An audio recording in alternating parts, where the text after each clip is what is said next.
9h, votre matinale info avec Nikos Aliagas. Le marathonien de la matinale, il fait le journal de 8h, il fera l'interview politique. David Doucan, bonjour. Bonjour Nikos, bonjour à tous. À la une de l'actualité ce matin. L'information vient de nous parvenir. C'est un no deal. Le sommet d'Hanoï entre les États-Unis et la Corée du Nord se conclut sans qu'un accord ait été trouvé sur le nucléaire. Nous serons en ligne dans le courant de ce journal avec notre correspondant aux États-Unis.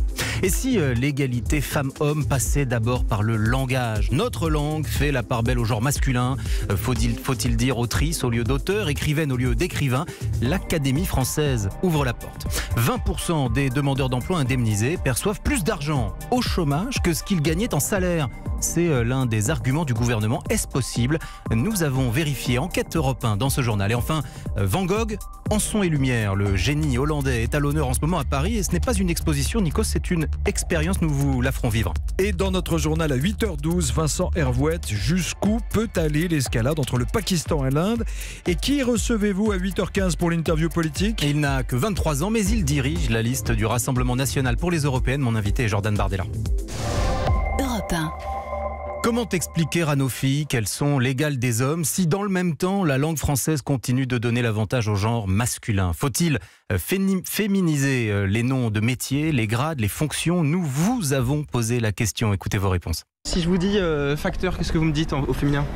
Normalement factrice. Directeur? Directrice. Auteur? Auteur. Pourquoi pas autrice? Ah, c'est moche. Je pense que c'est plutôt une bonne idée de donner un titre qui différencie le masculin du féminin pour mettre en relief le féminin qui est trop assimilé au masculin en général. Alors sapeur-pompier, comment vous le diriez au féminin? Moi je dirais sapeur-pompier. Sapeuse-pompière? Non. Ça vous choque ou pas? Oui.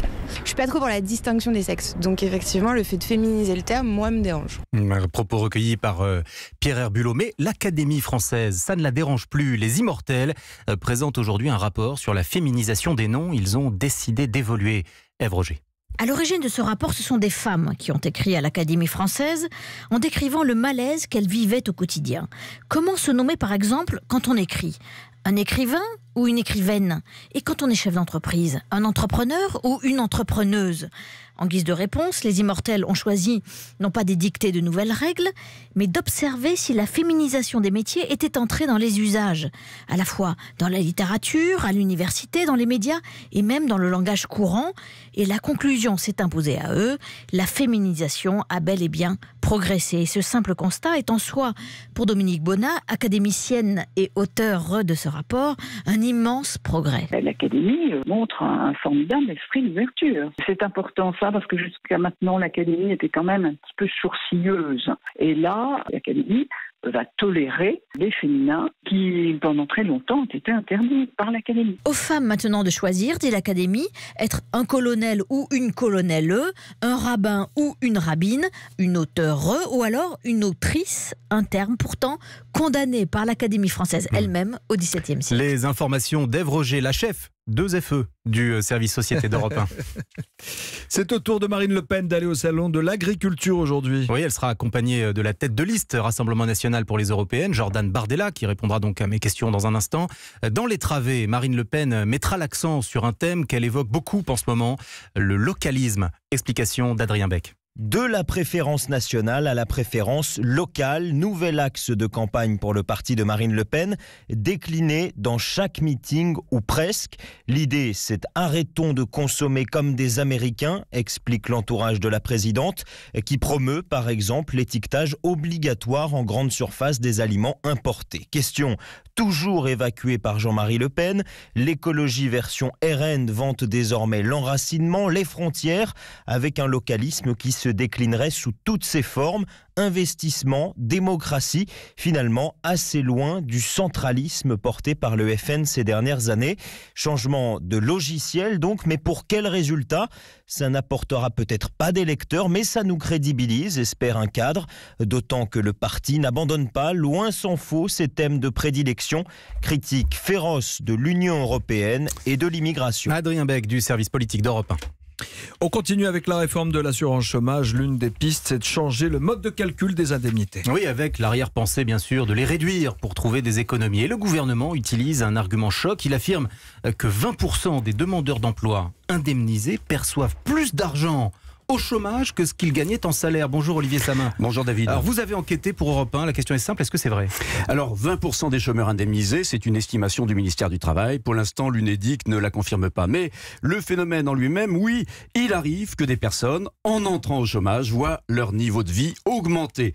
Tout ça parce que le calcul de l'indemnisation favorise les personnes qui, dans l'année qui a précédé leur perte d'emploi, ont travaillé peu de jours par rapport à celles qui ont travaillé tous les jours. Si vous avez travaillé par exemple un jour sur 2 dans l'année, vous toucherez une allocation chômage mensuelle 2 fois plus élevée que quelqu'un qui a gagné exactement le même salaire mais réparti sur tous les jours de l'année en question. Mais attention, cette indemnisation possiblement supérieure à votre ancien salaire, vous ne la toucherez que pendant 6 mois et ensuite plus rien parce que vous aurez épuisé vos droits, tandis que l'autre personne, elle, touchera moins chaque mois. Oui, mais pendant 12 mois. Qu'est-ce que vous nous dites, Olivier Samin, que ce raisonnement du gouvernement repose sur une forme d'illusion optique, c'est ça? Ben oui, parce qu'au final, les deux personnes ont les mêmes droits si elles vont jusqu'au bout de leur indemnisation. Mais le gouvernement estime que cette illusion peut conduire les chômeurs qui touchent plus à ne pas mettre tout en œuvre pour retrouver un emploi le plus vite possible, d'où l'intention du gouvernement de réformer le mode de calcul pour corriger tout ça. Merci à vous Olivier Samin pour ces explications et nous sommes en ligne avec Marie-Lise Léon.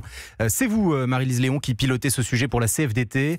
Le gouvernement est-il honnête quand il affirme qu'un chômeur sur 5 gagne plus au chômage qu'en travaillant? Oui, bonjour. Non, pour la CFDT, c'est une présentation qui est totalement biaisée et qui dissimule la réalité de nombreuses personnes qui, en fait, subissent les temps partiels ou qui sont en contrat très court.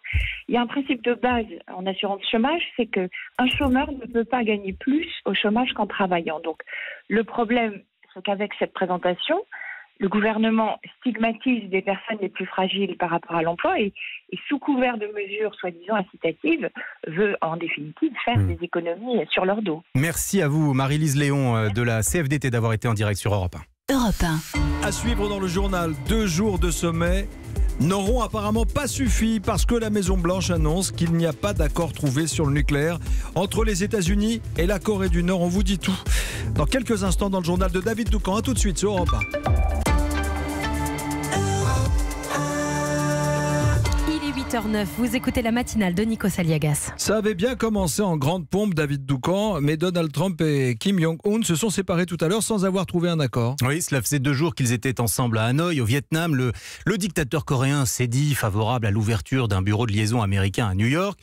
Mais sur le cœur des discussions, c'est-à-dire le nucléaire, c'est un échec. Nous sommes en direct avec notre correspondant aux États-Unis, Xavier Yvon. La Maison-Blanche, c'est la Maison-Blanche qui a annoncé pas d'accord. Oui, c'est une très grande surprise. Les images à Hanoï montraient jusqu'ici une ambiance détendue, même chaleureuse entre Donald Trump et Kim Jong-un. On avait même eu cette scène inédite tout à l'heure, le dictateur nord-coréen répondant à des journalistes américains. « Si je n'étais pas prêt à la dénucléarisation, je ne serais pas là », avait-il dit. Mais voilà, la table dressée pour le déjeuner de travail est restée vide. On a ensuite appris qu'il n'y aurait pas de cérémonie de signature d'accord comme prévu. Et les deux dirigeants se sont séparés il y a une trentaine de minutes. Leurs convois sont repartis de l'hôtel de luxe où avait lieu le sommet. La porte-parole de la Maison-Blanche précise que les discussions continueront dans le futur. Donald Trump avait tempéré les attentes autour de ce sommet en disant qu'il n'était pas pressé d'arriver à un accord. Il a avancé de 2 heures sa conférence de presse finale. Elle est désormais imminente. On attend donc les explications du président américain sur ce sommet écourté. Merci à vous Xavier Yvon pour ces précisions. Si je vous dis, mon cher Nikos, Van Gogh, si je vous dis l'atelier des Lumières à Paris, vous comprenez, oui, vous comprenez immédiatement que ce n'est pas une simple exposition que Diane Chenouda va nous présenter. C'est une expérience. Les tournesols comme vous ne les avez jamais vus. 500 tableaux de Van Gogh s'animent grâce à une nouvelle technologie. Michael Couzigou est le directeur de l'Atelier des Lumières. Ce sont des photographies en très haute définition des œuvres d'art. En fait, on fait rentrer ces images à l'intérieur d'un logiciel et donc il y a un énorme travail de composition, d'animation de ces différents tableaux. Là, on va zoomer sur certaines parties, on va voir toute la matière, le relief de la toile. Et puis on va voir évidemment aussi les coups de pinceau, les coups de brosse, très énergiques de Vincent Van Gogh.